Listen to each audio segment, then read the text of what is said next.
5:02. Want to get back to the breaking news we're following out of Frankford. A double shooting with a major crime scene. Let's get out to Steve. Now we have another crime scene, Thomas. A guy shows up at a Wawa on Frankford Avenue, grazed in the stomach. They've got a gun. They don't even know what that is yet.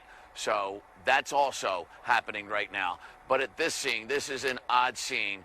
Now there are close to 200 bullet shells found here, and there's a whole bunch of streets right off Frankford Avenue. You see one of the many side streets, Coral Street. So what happens is a woman shot in the forearm. She's 33. A guy is shot in one of his arms. He's 39. They're shot at Frankford and Birch, where police found 3 bullet shells. While they're attending them, they hear this barrage of gunfire over here. Despite all these shots from so many caliber guns, including rifle rounds, everywhere you look, this is just an unbelievable scene. They don't know if they have any shooting victims from here because there's no blood and there's no bodies. So somebody was firing all these guns, and maybe it had been a shootout and everybody with the gun missed everybody else with the gun. Police don't even know what they have here. But 2 shooting victims were not shot here. They were shot at Frankford and Birch and then ran here. And as they're running here, then all the gunfire.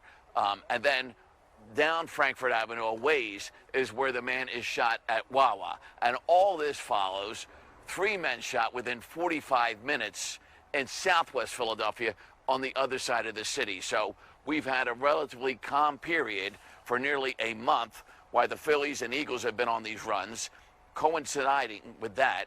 And then suddenly, after the game's end last night, just murder and mayhem all over the town.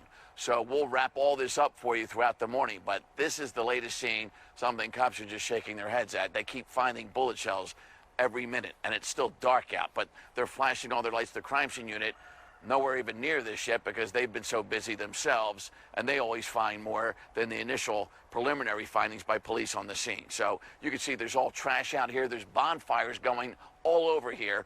There are so many needle caps on the street. Every crack in the sidewalk is filled with those orange needle caps. And now, competing for the number of needle caps for the number of things in the street are now bullet shells flying all over the place here, Thomas.